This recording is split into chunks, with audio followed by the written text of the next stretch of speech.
I'm Michael Cunliffe. I'm from the Marine Biological Association, but I'm also a professor at the University of Plymouth. Some people were expecting answers. To their questions. Yes. No. And also, quite interestingly, Denmark just gave me these two words. So it's my interpretation of these two words. What I've tried to do is a few things. One of the things I've tried to do is try and cover a bit of a range. So obviously I work at the Marine Biological Association. So I mainly work on marine things, marine systems, but not exclusively. So I've tried to have a bit of a mix of freshwater and marine. And also, I think this morning was very tricky. It's fine, it's fine. But I mean, really, ParAqua is not just about chytrids. So ParAqua is about zoosporic parasites of photosynthetic organisms. So I've tried to. There is some chytrid stuff in there, but there's also a lot of not chytrid stuff in there because I think it is. This is a more general thing, not chytrid specific.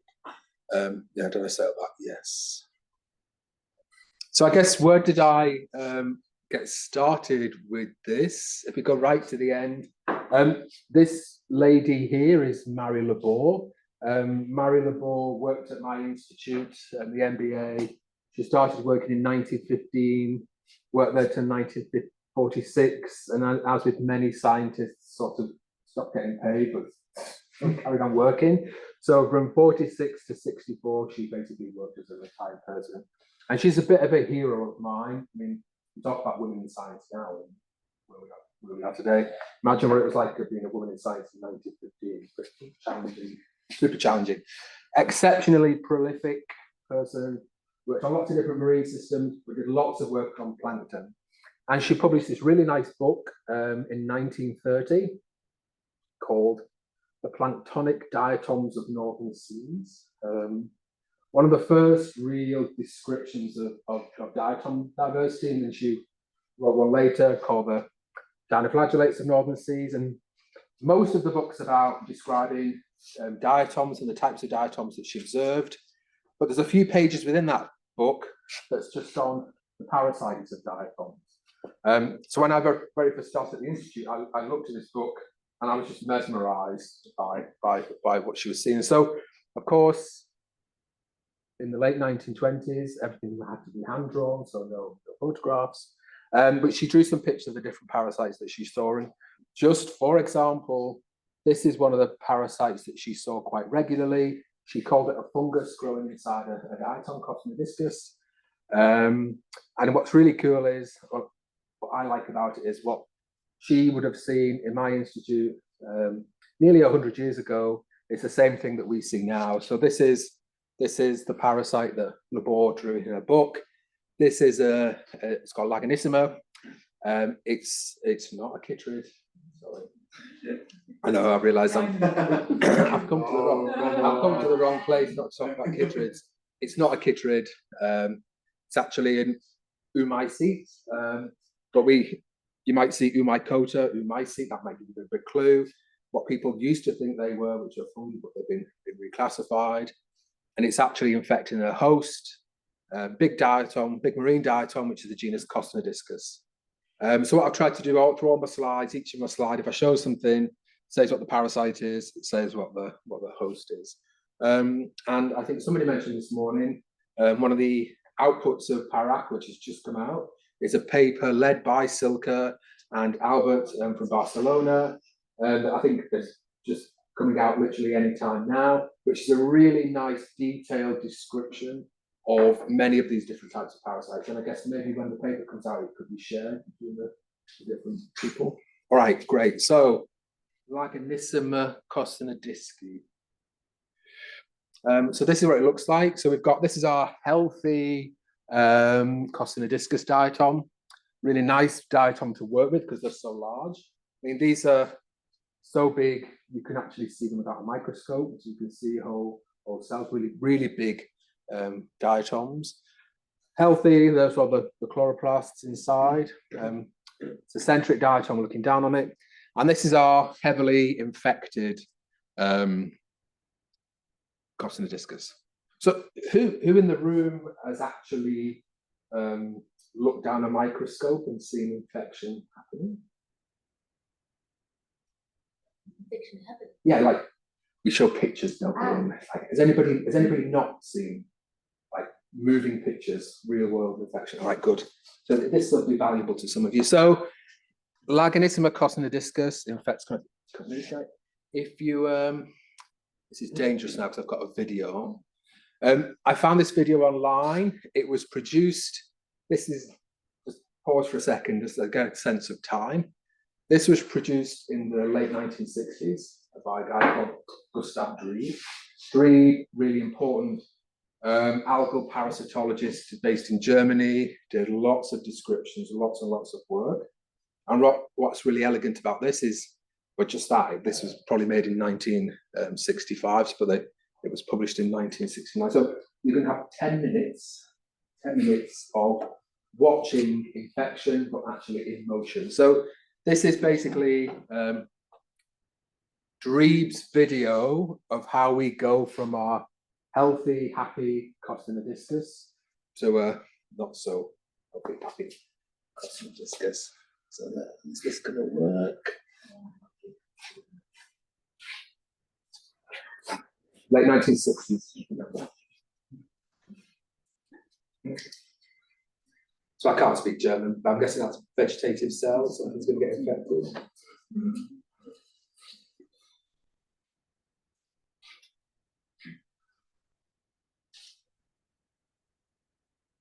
That's a mix of healthy and infected.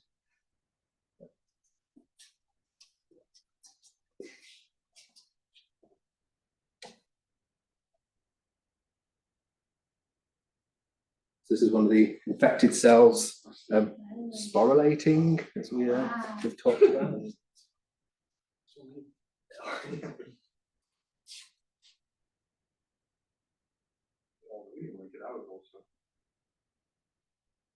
All that reticulated structure inside is full of zoospores.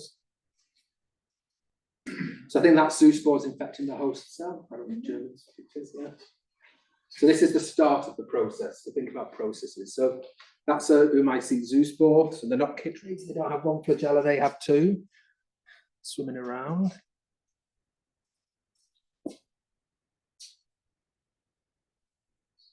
So we've now got our healthy diatoms, and these are our zoospores attaching on the outside.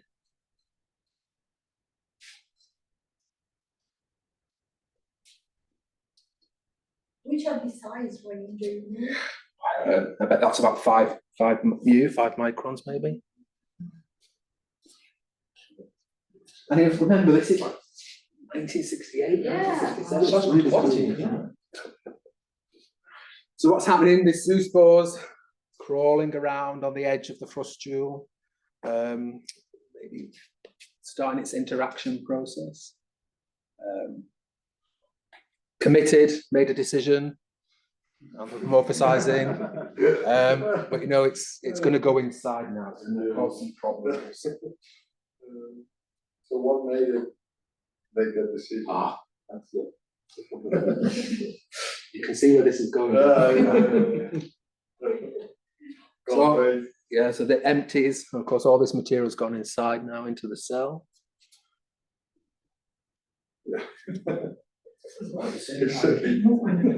Yeah, so these are the chloroplasts. That's one thing you see with costinodiscus. It does, you know, diatoms don't just sit still. They do. The cytoplasm does move around.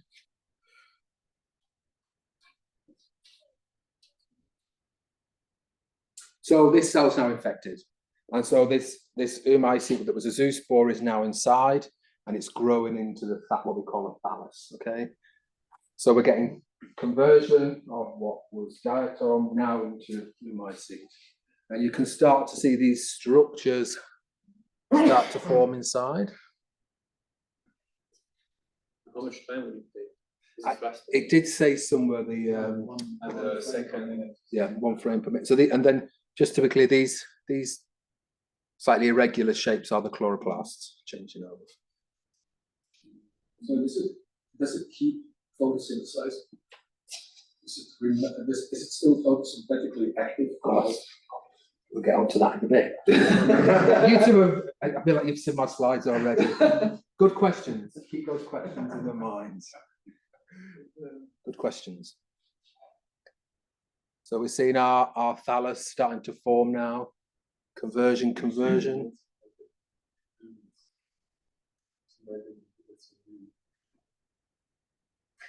You call it thallus is from the thallus. Yeah. So now we've got this. This is the structure that we saw at the start. You see all this activity now inside.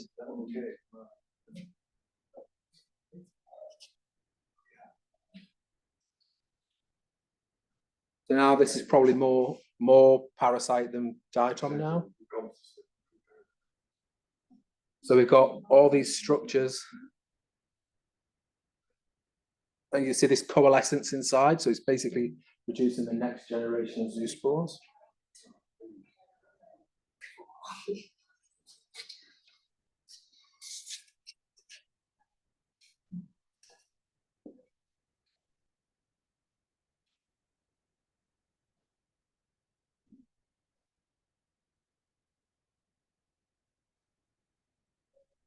Now, is still zoospores trying to get in there at the edge? That's a good question. Probably not. And that, but we'll do some. We'll put some questions down in a bit. But yeah, there's no diatom left now. So it's a frustule. It's empty frustule.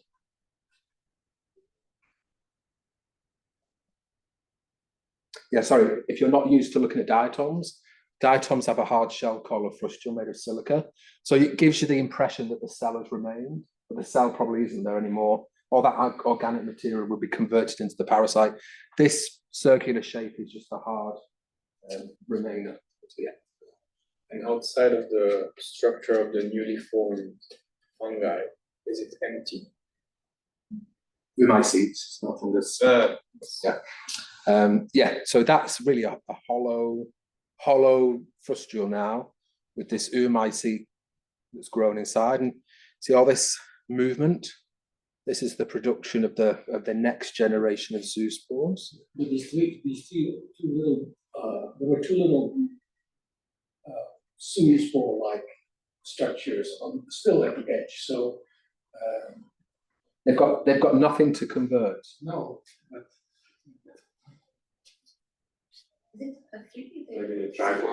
So these are our zoospores starting to form. So each one of these is the next generation.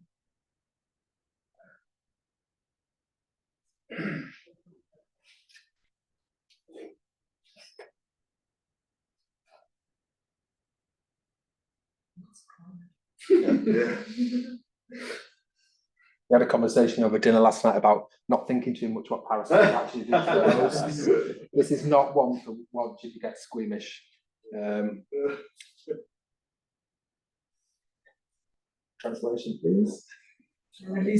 Release of the zoospores. Yeah. So final stage now. So we've made our zoospores and then they get released. And so they've got to get out this frustule. It's a hard shell. So basically what the oomycete does, if you see this, diatoms are two valves, they're two halves. It actually sprises the valve open, pushes out this little tube, and then you'll see what happens next. So they literally force the frustule open, which is really cool.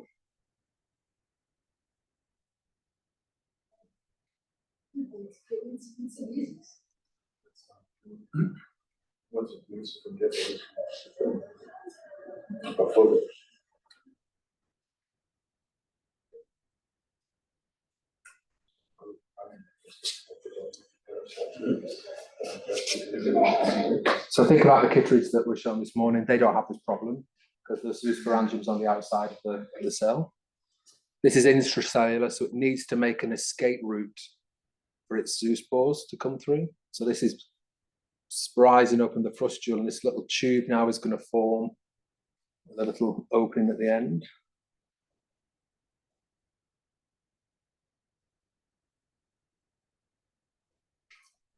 And it happens all very quickly.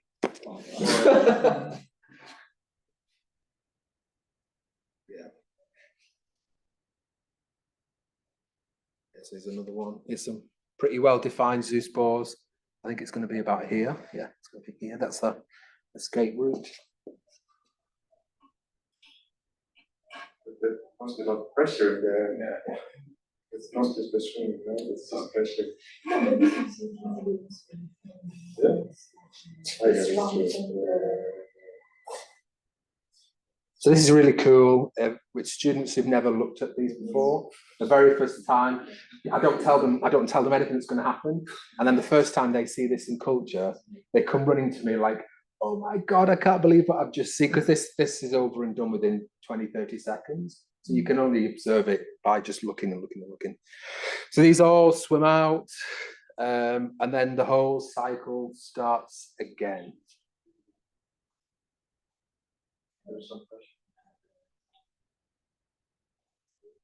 There's a lot of things to think about happening in this little video. This is just one example. So these are all off to swim to find their next host. And so I've put the link here for the video. It's available online. It's really, I love it. And just again, reminder, just in the 60s. So, questions, engage. I know everyone's just had lunch. It's quite hard. What can we just maybe get some ideas about what are the key processes that are happening in this? Emma, you said something. What did you say? Just even if we could just brain dump some thoughts. Attraction. Then so penetration.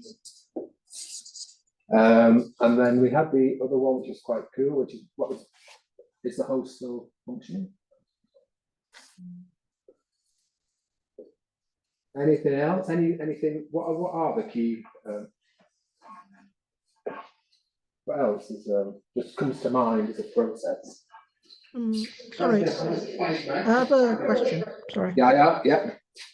How does the initial infection process take place? Because once it attaches, it's a silica shell, isn't it?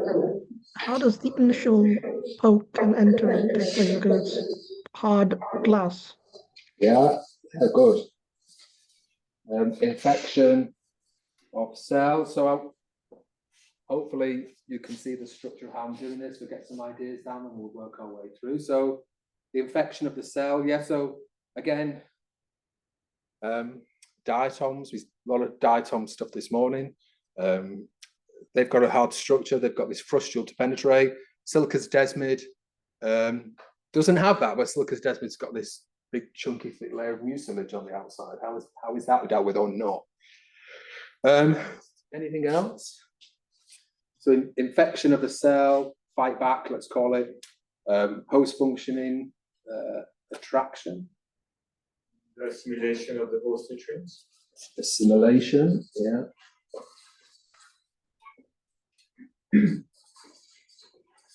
Charles, were you going to say something? The initiation or abortion of the infections? So initiation or abortion of the infection? Yeah. What does? I'm trying to think of a way to phrase it. Yeah. To die or not? What's your? No, you said it just. What was it? You had this James Bond type of your thesis. I've got that in my office. Live and let die. Live and let die. Wow. No, you said it yourself during the video, like now it's made the decision to continue or not, right? Like that. It is live and let die your thesis, isn't it? Yeah. It's on the desk in my office. The woman who came in, and in Britain we don't have the imagination to have PhD theses like this. Anything else? Anything else? I don't know, maybe co-infections that look like only one zoospores winning the game here. Intercellular competition. Yeah. All right. Any of these sort of workshop attendees? Anybody else got anything to? You can just send them. All right. So specificity. Silkest questions. Yeah. We're not going to get to do all of these, but all right, good. Yeah, it's making us think, isn't it? Attraction, fight back, so that's interaction. I guess relates to live and let die. functioning, broad concept. Let's have a go through. So what I've tried to do is, I mean, this really is an entire sort of workshop in itself, I think, really. So all I'm just going to do is just throw some things at you, really, just to maybe make you think, ask more questions and answer. Sorry, Silke. But what's really amazing to me is in 2025, the fact that most of the topics that we're going to mention here are just still massively open topics, which I think is really cool. I mean, you think, when is it, de Barry, the German guy, first looked at Kittlitz? This was like in the 1800s, something like that. Braun, no, it's Braun, wasn't it? And you think now in 2025, it's still like, oh my God, we don't know anything about this, and oh my God, we don't know anything about this. So more people need to work on these systems. So I broke it down into parasite activation, finding a host, attachment to the host, and then this is a mega topic, really, host and parasite response, which is perhaps most of these things here. And I've tried to just give a couple of example case studies that go with each of them. So yeah, sorry, I don't think anybody really said this concept of activation, which I think relates to a lot of what we talked about this morning. And I think it's probably one of the most important things that must actually happen is what actually makes the parasite become active. So parasite activation, so parasites can't always be switched on all of the time. Many of them, maybe even all of them, I can't think of any other examples, must have some sort of dormant phase. We heard about chytrids having the spore phase this morning, the cold-induced spore phase that you mentioned in the Asterianella chytrid. So if something's in its dormant phase or in its spore phase, how does it? I use anthropomorphic language, that's how I speak. So I'm not for 1 minute, it's not a sentient being, okay? So, but how does the chytrid know when its host is around, if it's in a dormant phase? Any thoughts from the workshop people? Chemotaxis, sort of molecular signals from molecular signals. I won't quite say chemotaxis, but definitely molecular signals. So there's probably some sort of host cue, some host chemical cue. That's the ecological phrase is infochemicals. So these are infochemicals produced by hosts that probably activate these dormant parasites and tell them, right, there's a host around, switch on. And the example I want to use is, so this is a parasite. I have terrible trouble pronouncing these names sometimes. I often don't try and butcher it. But basically, it's one of the Perkinozoa, so it's a type of alveolate. And this is a parasite that infects dinoflagellate called Alexandrium. And Alexandrium is marine dinoflagellates, very important dinoflagellates because these are harmful dinoflagellates, so they really people should really care. And these are just some stages through the life cycle published in this paper here. But this is a cartoon illustration of the life cycle of this parasite with Alexandrium. And it sort of reflects similarly what I showed with Laganissima, where we have a host, zoospore attaches, it grows inside, then it produces effectively a sporangium that contains new zoospores. And then there's two options. So when it's in the sporangium phase, it can either produce a resting dormant zoospore, or it can be released and go and infect other Alexandrium. And so what this really nice study showed from the group in Barcelona, they do basically, these are really publishing a lot on parasites, particularly of HABs, of Alexandrium and other harmful algae, is for the sporangium, for the zoospore to come out of this dormancy phase, they actually do so when the compounds produced by the host are around. So these are these chemical cues. And they actually drill down into a bit more detail. So even just the chemical compounds, the signatures of the host can activate the parasite to become active.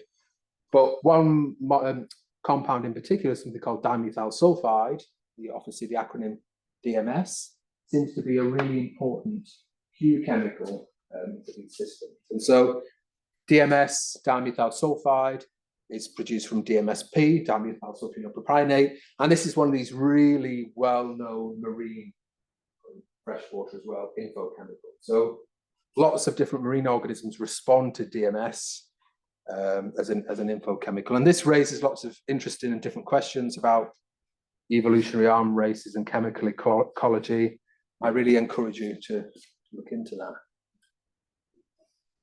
So I think Joe's beat me to it, but if we think about, we now have our activated parasite, our swimming zoospore. This is almost the archetypal system. It's the one that everybody mentioned, lots of mentions this morning. Asterianella, with its chytrids growing on it.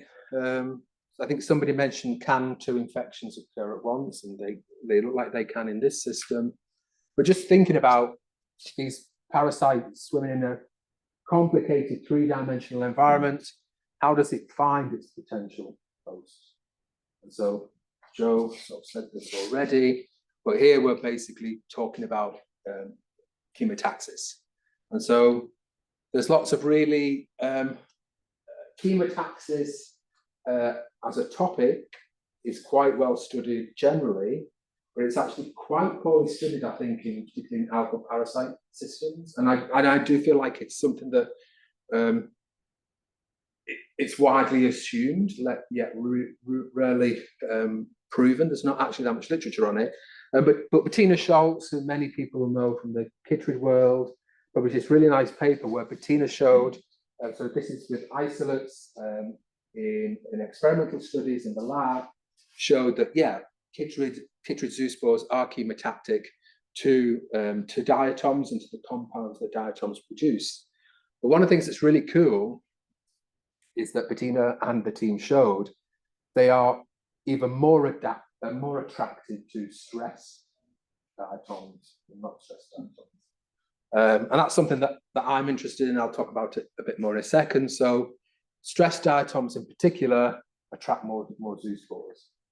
I haven't got a slide on this, but there's been some nice work done on chytrid infections of diatoms in sea ice, and that's been quite well shown that when the sea ice diatoms are stressed, they get more infection. So stress, immunity, and that's immunity in definitely inverted commas, and something to think about. So it's stress related, like how to measure this stress in the host. I'm not a zero expert in diatoms, so how do you say that the diatom stress is the like chlorophyll goes down? Or? Diatoms, I mean, you intuitively think photosynthetic organisms, more light is better, but in many that's not actually the case. In fact, often more light is a stress. So diatoms in particular can become light stressed. So that's basically when you give them too much light. So that's the case with this one. So you think the whole photosynthetic apparatus is designed to function at a certain light level. You give them too much light and it's just overloaded. How do you see that? I don't think they just stress them. They didn't measure it. I can show you how we've been measuring it, but in a different way. The same with the example I gave of the work that was done on the sea ice. So sea ice diatoms adapted to a certain amount of light that they get at the bottom of the sea ice. And what they did is they scrape away some of the surface snow. They get too much light and they get stressed. But I'll show you one way that we can measure stress. So this is the system that we work, well, one of the systems that we work on and we've published on. This is a Thrauster chytrid. So it's again, you can sort of see where a lot of these parasites came from. Many people thought they were fungi and chytrids, but not really. So Thrauster chytrids are actually straminophiles, so they're more closely related to diatoms. They're not fungi at all. These are in the pseudo-fungi category. And this is one that we isolated that grows on a marine diatom called Costinodiscus. And just trying to get a sense of this chemotactic response and how quick it can be. This is a culture-based experiment. where we take the hosts and we do, that's another James Bond reference. I'm sorry. I don't know if anybody's seen the James Bond film Gold, where James Bond is on the table and he has the laser and he's been doing. We've been doing that with diatoms. I know it's a bit weird. So we basically take the host diatom and we hit them with a laser. And diatoms don't like being hit with a laser. You shouldn't laugh when you say that. You shouldn't laugh, really. So this is a healthy diatom. You can see the chlorophyll signal. And then we give it a little bit of laser, not too much, just a little bit. And that stresses them. And then if you give them a lot of laser, they die. Okay, so it's a way that on a single cell level we can control stress, and that's that hitting cells with lasers is quite a well-established way to do that. So what we did is we took different populations, no stress, a little bit of laser, sort of stressed, dead, and what we actually find is in a mixed sort of culture where we've got the host and the parasite. If they're healthy, none of the parasites come swimming to the cell. But if we stress them with the laser, very, very quickly, within 30 minutes, you see all these parasites swarming. So we haven't got mechanism here other than it's stress. But the fact that we're seeing a very rapid response to stress strongly indicates that there must be chemical gradients being created and there must be chemotaxis taking place. What is you prefer question after? Oh, yeah, that's okay. So when you stress them, is it the inside mechanism that you stress, or is it the sort of envelope that you might stress? We don't know. We just whack them with a laser and they don't like it. But I mean, I'm being jovial, but that's quite a common experimental approach where you can hit cells with lasers and different frequencies and you can modulate that. I'll show you something else that we've been doing as well around stress. We're quite interested in stressing diatoms, which is even sort of weird. Attachment. Somebody said something about attachment, infection of the cell. So this is a whole other world of biology. Okay, and we haven't really got time to go into it much. Another reference from Bettina. This review that Bettina wrote, this is a Marini focused one on marine diatoms, but she goes through all the different ways that parasites can infect cells. There's a whole world of biology there that I really encourage you to look at, and obviously on the system that you work on, really think about that quite hard. But this is one of my particular favorites, just showing that some of these interactions can actually be fantastic and slightly weird. So this is this cercozoan parasite that infects this diatom, Rhizoselinia. It was mentioned earlier before. The parasite, so this is the diatom, this long pustule here, and then this is the parasite. And what it actually is doing is pushing in what it calls a pseudopodum, so a false foot basically, but it's a unicellular organism. And this goes inside the diatom, pinches off a piece of the cytoplasm, pulls it back out and feeds on it again. So this is just one example of the beautiful, amazing biology there is out there. And I think whatever your host parasite system is that you work on, I really encourage you to really think how they physically interact with each other. We talked about chytrids and rhizoids, but we even don't really know how that works yet. So, Michael, does this diatom also have two hard shells? Yeah. So is it in between the two halves that it actually finishes in? Yeah. So we don't totally know. Diatom, this is like a basic diatom, it's probably like this. So it's two valves, and this is hard silica, just little tiny holes, but they're too small. What we often find with parasites, if they're attacking them, is they might orientate themselves here. And then with the Asterianella one, the rhizoid actually then does this. So they're really cool. Yeah, sorry. Yeah. You know how to find their way. Yeah. And think about, there's so much going on there. How does it know to attach here?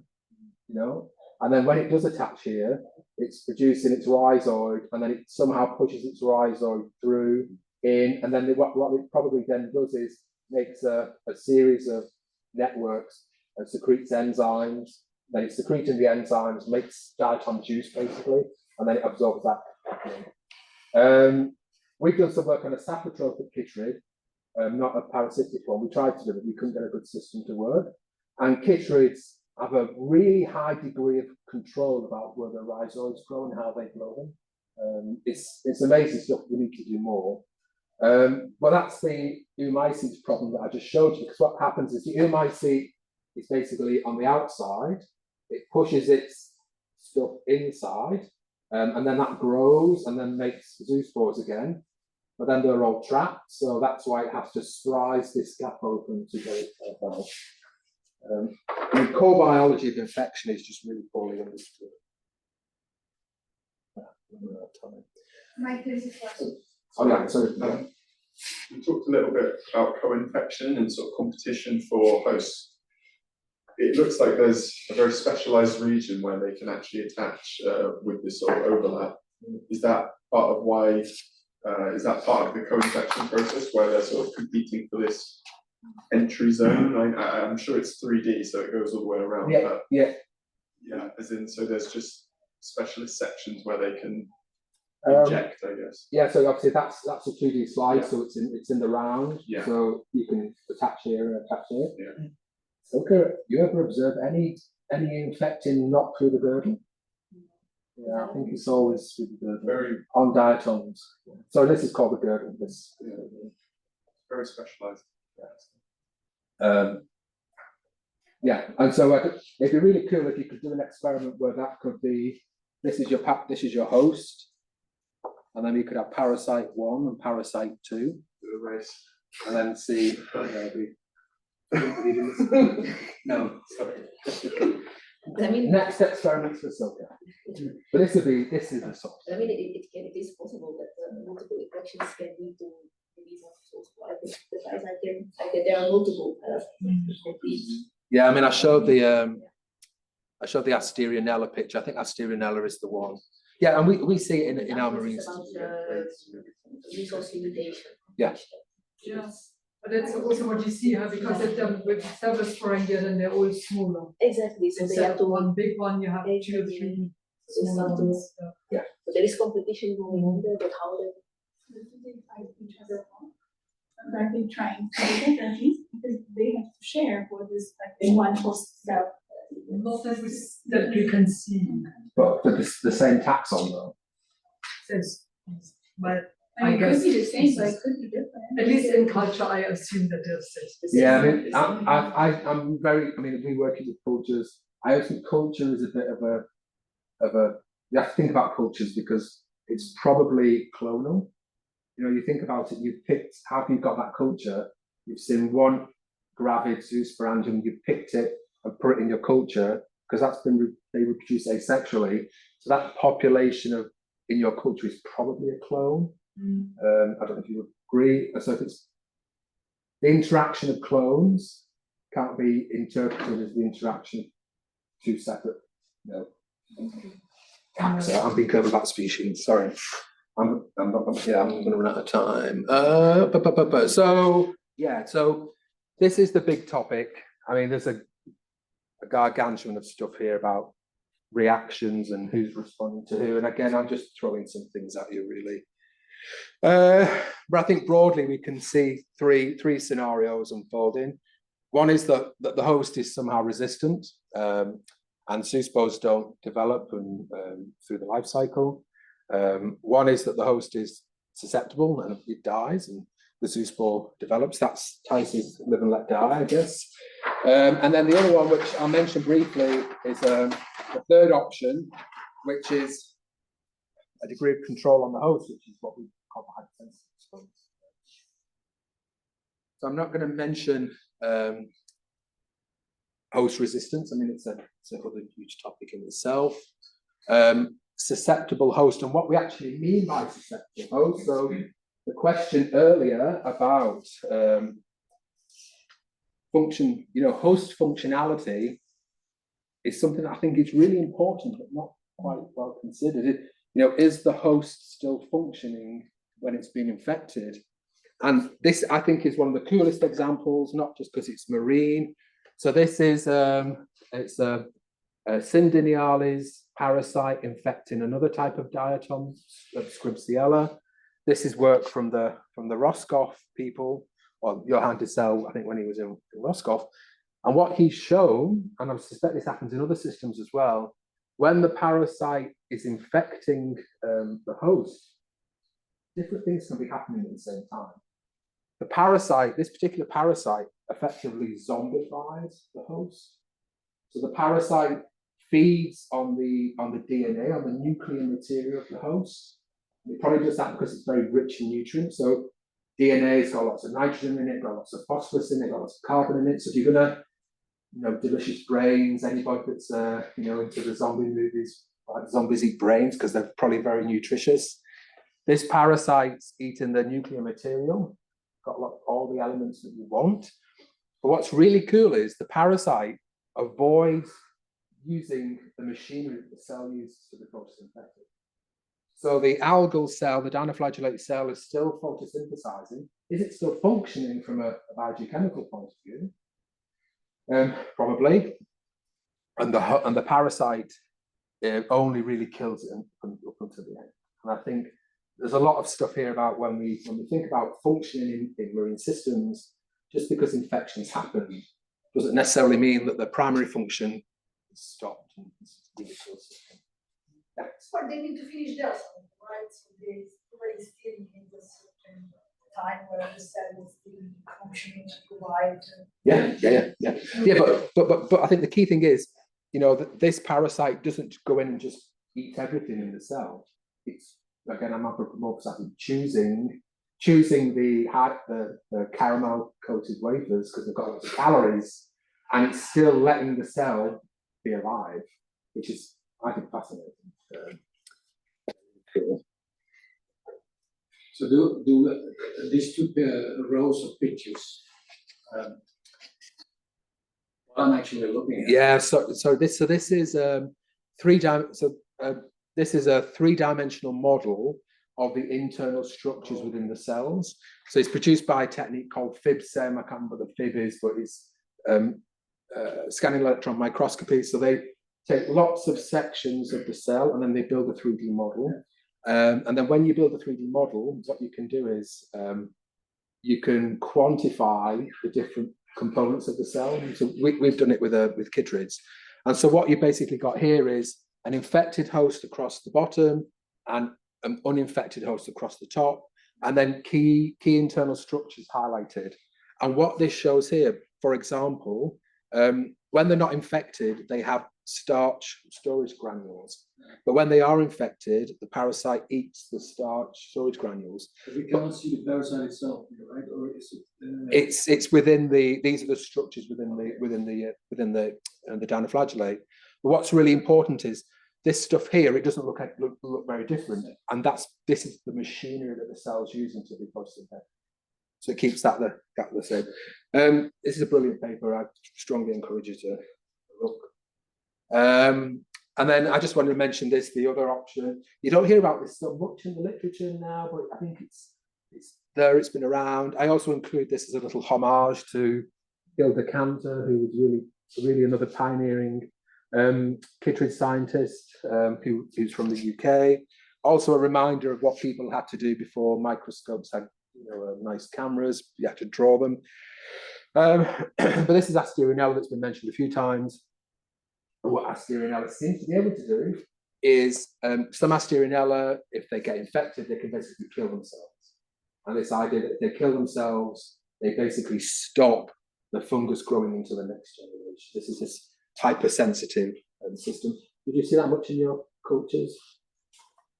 Occasionally, but it's not super common in the lakes that I work in. Okay, where are we going? Yeah, so I'll have to sort of go through this quite quickly. So this is some of the areas that we're interested in at the moment, is this idea of the status of the host and how the parasite interacts with the host. So again, I mentioned this already. This is this Thrauster-Kittredge culture. So these are culture-based experiments that infect the diatom costernodiscus. So typical growth curve of the host diatom in green. And so when the diatom's growing healthily in its exponential phase, the numbers of the parasite are quite low and quite minimal. And then what we saw is this increase in infection when the diatoms are still around, but basically when they're old. So older, again, probably a bit stressed. We've been doing stress experiments, and this is published work now. This is stress of the culture or of single cells, and the way that we do that is with heat. So we just give them a heat stress, and we can stress them, and if you give them too much heat, they die. And so this is another example of where we're seeing infection in healthy cells, but we definitely get more infection when the diatom host is stressed. Okay, fascinating. So parasites, we think, may be targeting these unhealthier populations. Yeah, this little cartoon basically says just that. We see infection, but more infection when hosts are unhealthy. And so for the parasite world, or for the sort of algal parasite world, maybe that's something novel to think about. But if we were animal ecologists, we just have seen this all before. I mean, it's basically what a lot of predators do. You know, if you're a lion in Africa, why make the foolish move of tackling one of these beasts? Because they'll do you some damage. You wait for one to be sick and unhealthy, and then you attack that one. And so we think this whole attacking the weak could be certainly a trait for some parasites, maybe not all. Yeah. Do you know, are these parasites specific, or do you also then see that these are like generally attacking weakened diatoms? Like, is that just kind of like we haven't tried other weakened. This will infect other diatoms. So I think it's a facultative, but we haven't tried stressing the other diatoms. It's quite interesting with this.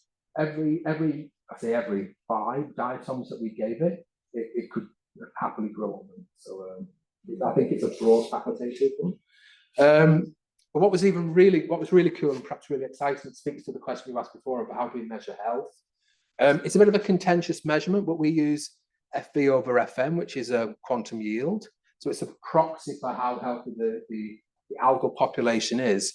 And what we actually found is in the parasitized population of diatoms, they were actually, at the population level, healthier than the uninfected population.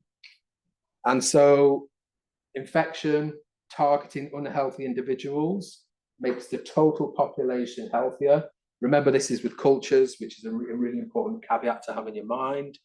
And so we think... Anything to do with the competition here? Oh, well, so if the parasite kills off some of the unhealthy cells and takes out some of the cells, there might actually be more nutrients available for the surviving ones. Yeah, so we'd love to tease that out. Yeah, definitely. Yeah, absolutely. What is the nature of that? But just the phenomena of when they're infected, the whole population is healthier is where we're moving from. And this is something I'm interested in now, particularly trying to see, even attempting to observe this in nature. This is again with cultures, if you could do it. But again, if we were in an animal ecology conference, they'd say, well, we've seen all of that before. Because this phenomena is akin to what they call healthy herd dynamics. So the key study of this is with red grouse in Scotland. Red grouse that are unhealthy and sick are easier prey for foxes and crows. And so the predators, by removing the unhealthy and sick grouse, actually make the grouse populations healthier. It's a big, we have an issue in the UK of gamekeepers trying to kill these species, but actually these species make the grouse population healthier. So healthy herd dynamics in parasite systems is something to think about. Sorry, I'm mindful we've got 5 minutes.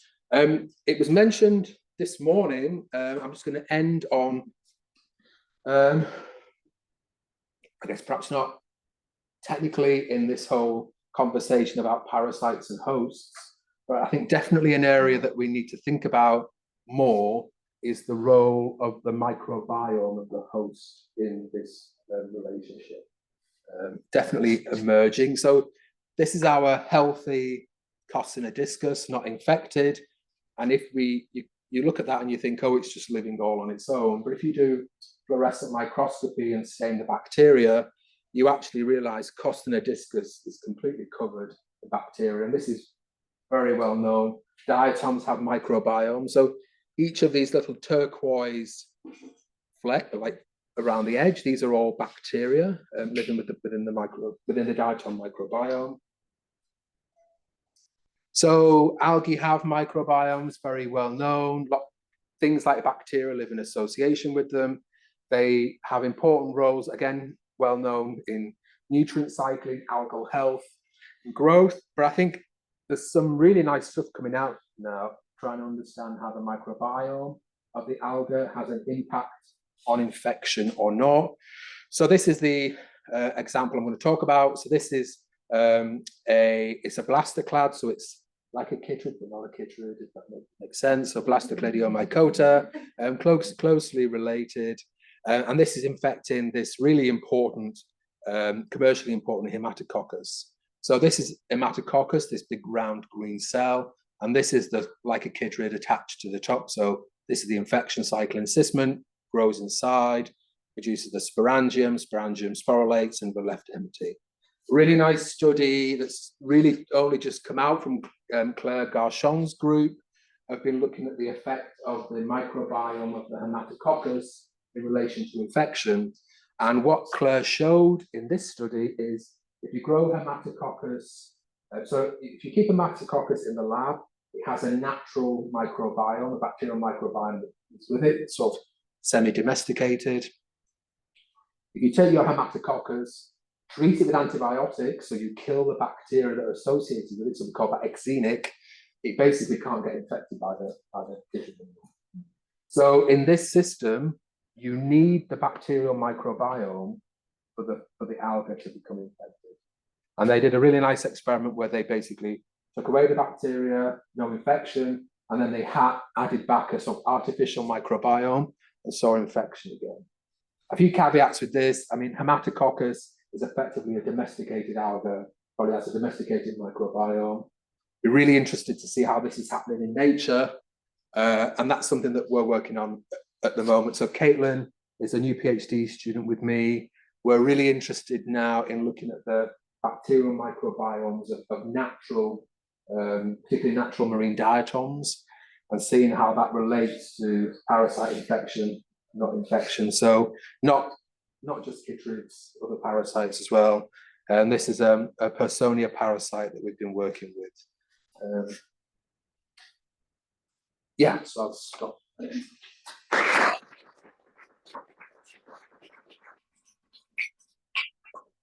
Thanks, Mike. And I think you touched upon the topic quite well, huh? Infection processes. You're in charge, if you say so. Thanks so much. Yeah, so I think it's time for one question and then we move on. But of course, again, like with the others, there is time. We had questions in between, so it's time afterwards. So please go ahead. I've already asked you, so someone. Oh, okay, sure.